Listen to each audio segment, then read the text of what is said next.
So the first thing that we're going to do is build an actual character in Houdini. And so here I have a little guy that I've made, which is something sort of along the lines of what we're going to be going for with this mega character. Something nice and simple that will be easy to make, low poly, that we'll be able to create lots of different copies of. I'm going to walk through my process of making this kind of character in Houdini, just using Houdini native tools, as well as building some tools of our own that will be super useful for making a character like this. So let's get into it. So let's start off fresh with a blank Houdini slate, and we'll drop a geo node down here in object level and dive in. And the first thing that I want to do is just do a quick little sketch of this character, which I can do with the draw curve node, or I can use the stroke node, which is a little bit of a simpler node that's built into the draw curves node.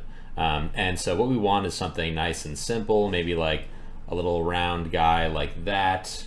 Give him some arms, some simple appendages. I want to make this guy nice and extra floppy.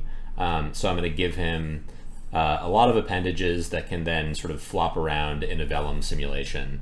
I'll give him some pieces of hair as well, and some eyes. And this is just super, super rough to be able to get a sense of the kind of character that we want to model here. And a little mouth that will like indent into his head there. So there we go. There's our quick sketch. Step one, super simple. And then so what we can do is dive out of here, go back to object level and make a new node, and we'll use this guy as reference kind of. I can go ahead and start building this character out of primitive shapes. And now Houdini doesn't have any real sort of sculpting tools built in, but it does have a lot of tools that are really useful for doing organic modeling, primarily the VDB sign distance function tool set. I'm going to start off with a sphere because that just seems like kind of an obvious move with the base of this guy.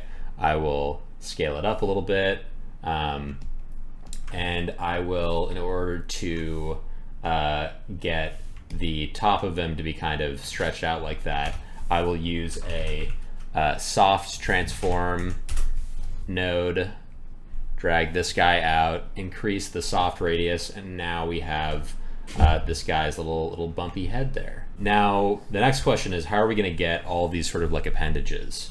This is where VDBs will kind of come in handy. I really like this tool called SDF Paint, Volume SDF Paint. And basically what that just gives you is something very similar to the Draw Curves tool, except you are, rather than drawing curves, drawing actual volumes. These, sign distance function volumes on a grid or on whatever kind of geo you want to plug into it.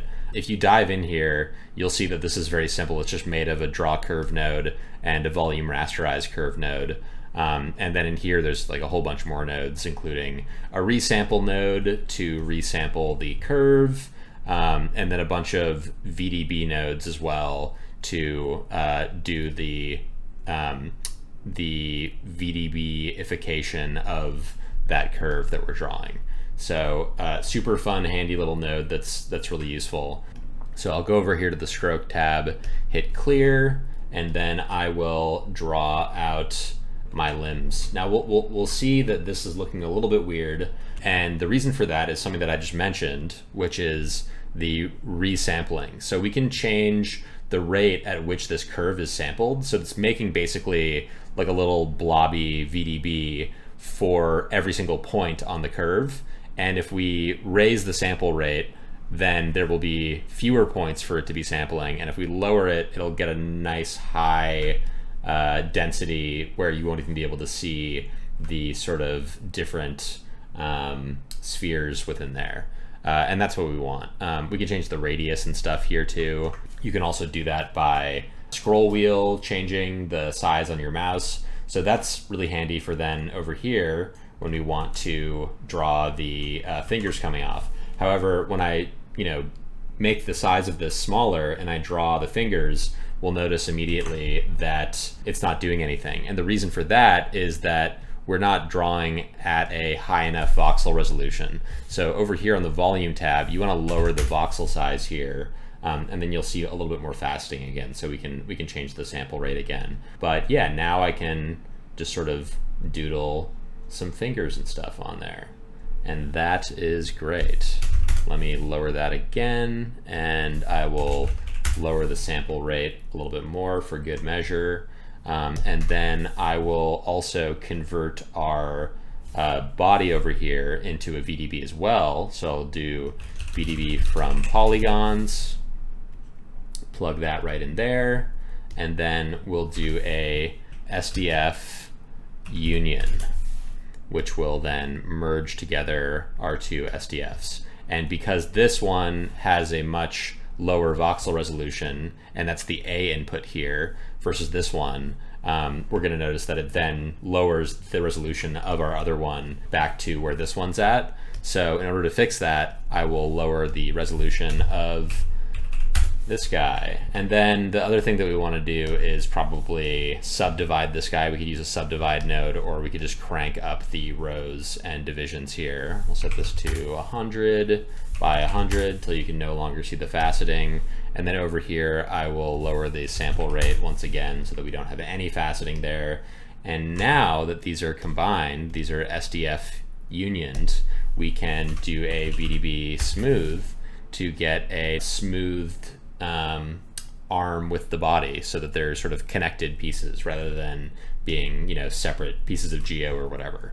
And then I can convert VDB and convert it to polygons, and we have sort of something here. And what's cool is I can you know, go in here and live sort of use this upstream node to add more stuff on here. But I'm gonna just mirror this arm over here instead. All right, so now we want to mirror this arm that we've drawn.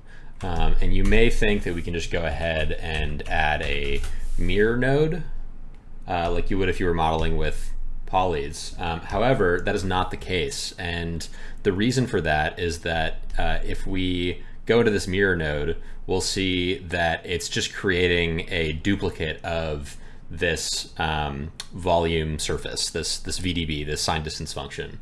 And that is not really how volumes work. We want to, instead of doing this thing where we're basically, you know, copying this thing and, you know, moving it around and merging it with the original, this is sort of like what the mirror is doing. We need to actually do a proper union operation on here, like we did when we combined the arm with the body. So we can build a really quick little tool, a little HDA, to do that for us. And so basically the way that I would do this is I would say we want a VDB union, and we want a mirror node. And what we want the mirror node to do is not keep the original. So it's just creating this mirrored copy here. And we're going to union it with the other one. And now if we middle click, we'll see we have just one big voxel grid instead. So that's awesome. And we can throw this into a subnet. And this is now our little VDB mirror tool. And we want it to output right here instead of right here. And now we have mirrored arms, and we can copy the same process for the legs or anything else that we want. So the next step is going to be very simple. Let me move back over to the display flag on the VDB SDF union, so things are a little bit faster. And if I want, I can draw the legs. If we want to draw them like I've done them here, we can do that, although it's probably better to have the feet facing forward. So let's make another SDF paint, and I'll name this one arms for good measure, and I'll name this one legs. And we're also going to want to VDB mirror this, and we're also going to want to SDF union this.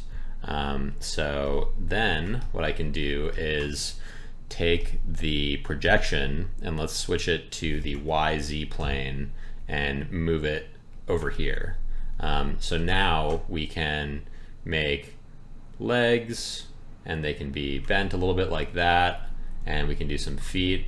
Now actually I need to change the sample rate yet again, as well as the voxel size, and that is looking not bad. I think let's go with that for now, and we can change it later if we want. And then after that, there's a couple things we could do. We could switch over to doing the hair, and that's yet again probably going to be a similar deal to what we were just doing. But we're not gonna want to mirror it because I don't want it to be symmetrical. I want to give it a little bit of quirkiness and some asymmetry. So I will merge these guys with another SDF union over here, and I'll call this hair. I'll switch the projection back to the way that we had it before. Yeah.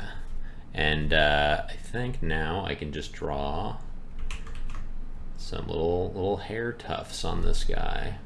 And if I wanted to kind of like offset them slightly or whatever on the Z-axis, I could like move this around while I'm drawing a little bit. Move this one like a little bit further back here. Yeah, and that's not so bad. And this guy's kind of going into here, but I think once we smooth all this out, it'll be looking better. So cool. Now we got some nice extra dangly bits that will be very fun for our Vellum sim later. Okay, so we have a nice, really quick base of this super simple character. We can smooth it out a little bit. We can tweak the smoothing some more, and there's lots of ways we can kind of mess with this setup. I think the next move would be good to add on the nose. So really quickly, you can probably guess how we're going to do that yet again. Call this nose, switch to the YZ plane again, bring it to the center, and plug this guy into here and plug this guy into here. And now we can draw our guy's funky little nose. And that's okay. That's one way we can do it. Maybe something like that will be nice, or I think also if you're using a Wacom tablet, it's pressure sensitive, which is cool, which is how I tend to work. So now I can make it like a little bit fatter at the end by doing something like that. And this is kind of good. I think I like this. Yeah, let's leave it like that for now, and this will be another really nice dangly appendage for this character when we're Vellum simming it. And we'll move on to the eyes. Now there's several ways we could go about doing this, but I'm gonna start off with the obvious move of creating a sphere, and I'll move that into the position of where I think one of these eyes would be and sort of scale it down appropriately-ish. Actually, I think a better way to go about doing this is to make a sphere and then make a transform node so that the sphere is nice and clean, and then we can later like merge this with the pupil and stuff. So let's just do that real quick. I'll bring this up and over here and rotate this guy down and scale it down like that. And so now we got a nice clean sphere being moved onto this character's head. We could kind of just like mirror this and merge these guys and sort of stop there. I mean, we should definitely, like I was saying a second ago, we should add a pupil, and I can color this one to be black and color this one to be white, and I will just move this guy up over here and scale down like that. And now with this transform over here and the mirror, we have like a nice little eye on this character. But I want to give this a little bit more detail, and I specifically want to create like kind of a little eye socket around the eye. And I've made a tool for myself that's really nice that makes doing this kind of thing super easy with VDBs. I stole this from an Intagma tutorial called Boolean Denting with VDBs, and just made a little HDA out of it. And so I can pull that up. VDB dent, and I will plug the VDB here, and I'll plug this geo in over here, and you'll see it's basically eating out this chunk of the eye. I'm just plugging the geo in straight, and it's converting it into a VDB in here. So I want to lower, or I want to raise the resolution of that VDB, and then I can crank this offset to make a nice little eye socket shape. So now we basically have this eye denting into the head here, which is pretty sweet. However, I want everyone to understand how this works and be able to make this themselves. So let's get rid of this VDB dent and create our own VDB dent. So just to clear things up here, I'm gonna make a null, and I will call this the dented side, and we'll make another null, and we'll call this the denter side. The way to do this is actually really simple and interesting. So the first thing we're going to do is a SDF intersect, and we actually have to convert the eye to be a VDB as well first. So I'll do VDB from polygons, and we'll plug that guy in there, and then I want to lower the resolution of this as well, like I did before. And I think since we can see the faceting and stuff here from the polygons, we should probably also raise up the resolution of the eye and the pupil. So we'll do that, and then I will intersect these two SDFs. And so we have this nice Boolean intersection operation. That's step one. Now, step two is going to be to reshape, reshape SDF. And by default, that does this dilate operation, which is actually what we want.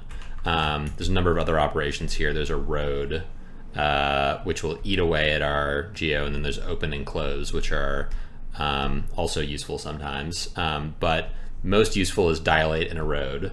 And so we'll just dilate this out a bit. We'll set it to 2 maybe is good. And then I'll do an SDF subtract over here.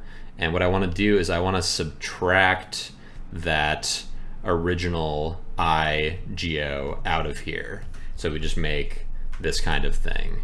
And then we'll do an SDF union, and I will union this with this guy, and now we have kind of our dent. I think I actually messed up the order of operations here, and we'd be better off subtracting kind of after all of that. So I'll do that instead. Whoops, no, I want to subtract the denter over here. And so yeah, and then we have a number of controls we can mess with.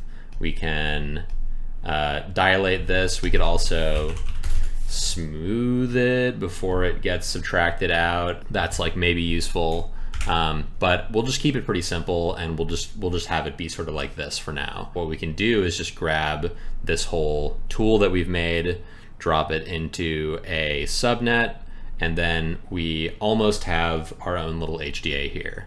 So there's a few things to kind of make this legit that we can do. First, I'll go up to this edit parameter interface on the gear icon here, and I don't want to see all of these things on here, so I'm going to select all of these input label thingies, and I'm just gonna say make them invisible. And then Houdini makes it so easy to make tools. I can just go right into here and I can say, what are the things that I want to have access to? I want the polygon voxel size, because we were messing with that. So I'll just drag that over here.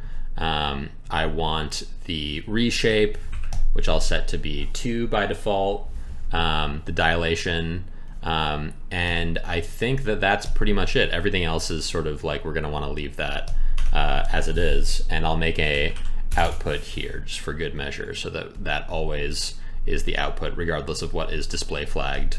And cool, now we have our VDB dent operation, and I'll hit apply and accept, and now we can control this stuff. Whoops, we can control this stuff from up here, so we can lower the resolution even more if we want, which I don't really think we want.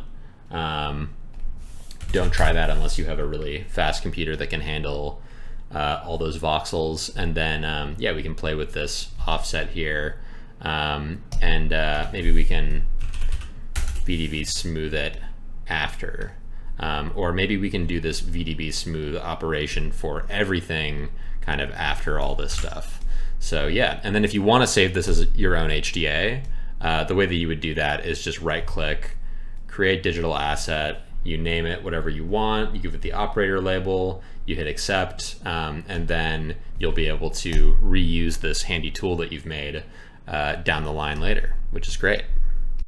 So I just tweaked the offset here a little bit. I made it nice and big, and we can plug this into here and see kind of how this guy looks now. And that denting just really, to me, adds a lot. It really brings the character to life. And what's great is the fact that we've made this procedurally in Houdini, and now we can go ahead and like easily move the eyes around and like kind of dramatically change you know, the feel and vibe of this character. Or if we wanted to generate a bunch of characters now, you know, there's sort of all these different places that we could put eyes and, you know, scale them up or down and create like totally different feeling characters, which is just really awesome.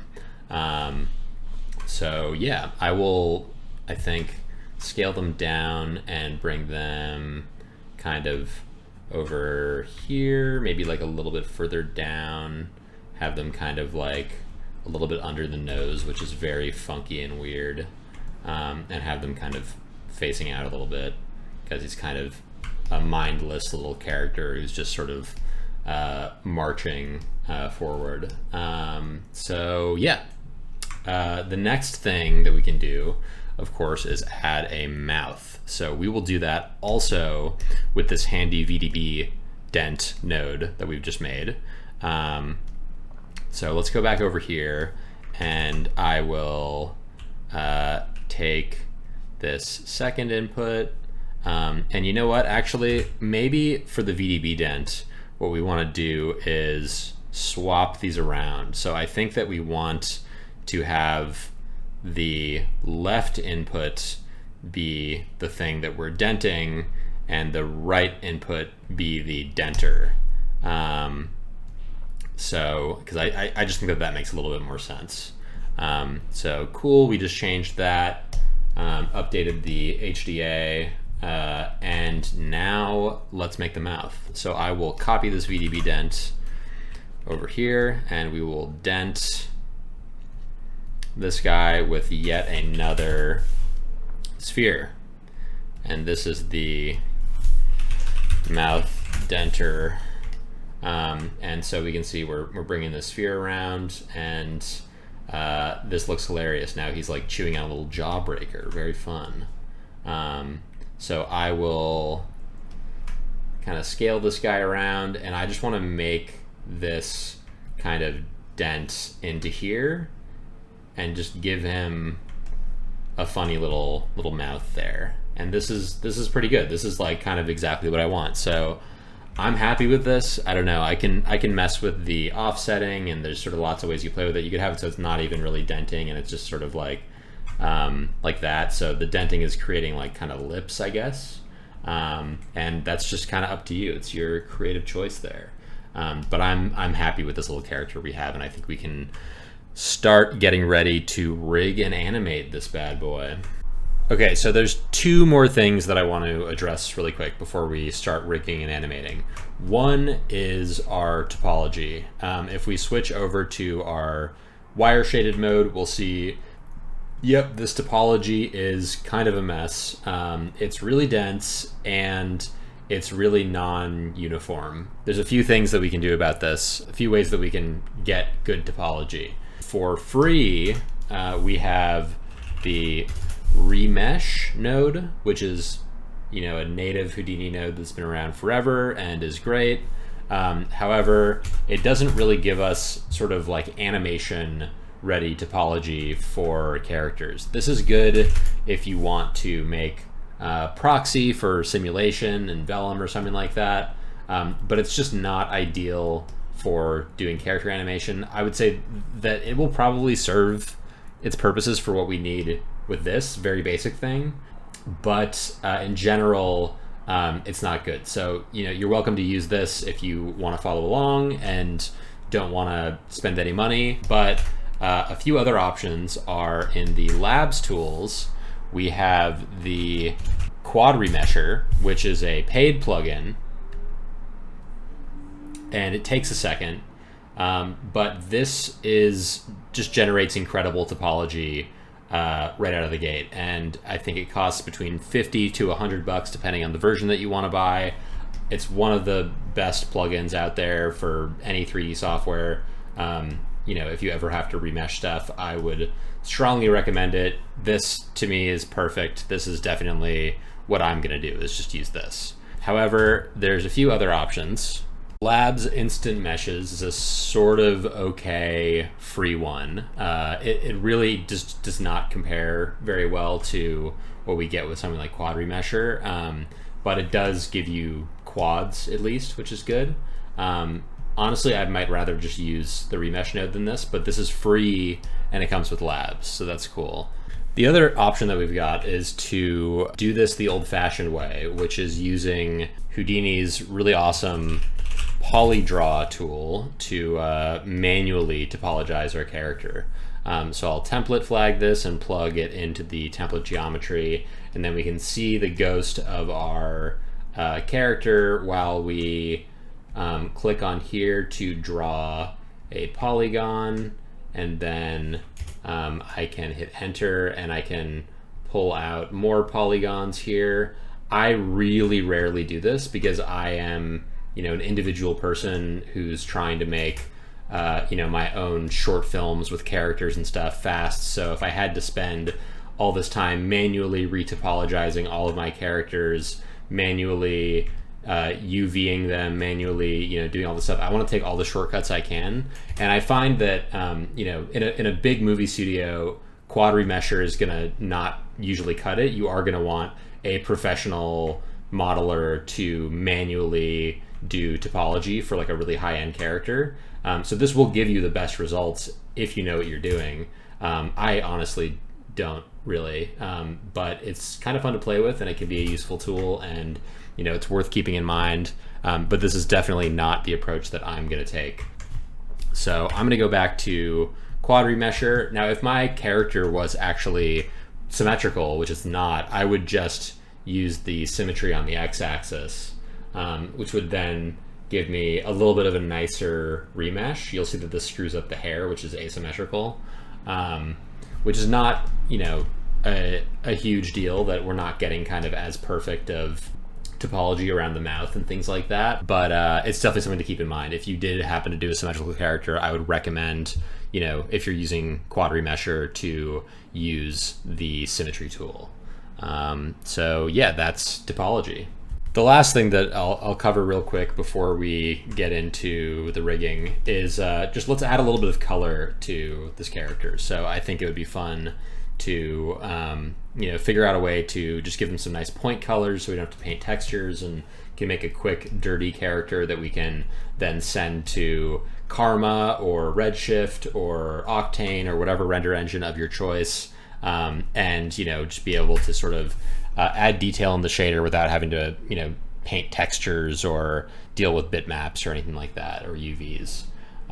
So yeah, let's do that. The first thing I'll do is drop a color node, and I'll put a color node on the character's body.